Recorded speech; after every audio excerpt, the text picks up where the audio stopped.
Premier, if I'm doing my math right, 30 days from now is March 5th, one day after your provincial budget will be presented.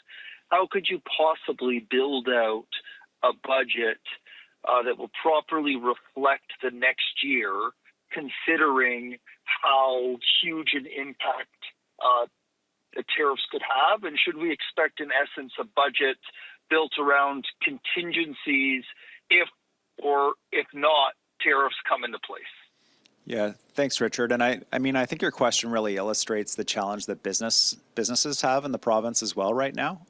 Now, how do you possibly make a decision about hiring new people, or about expansion, or about what you're going to do when you don't know if 29 days from now, one of your major customer bases is going to be putting a 25% tariff on you? And that is the damage that is being done, even despite today's agreement, of the fact that this is hanging over our head as Canadians. Mr. Trump's strategy around this is deliberate. This is an intention to destroy Canada's economy and to drive us into becoming the 51st state. I find it reprehensible, inexplicable, and profoundly disappointing.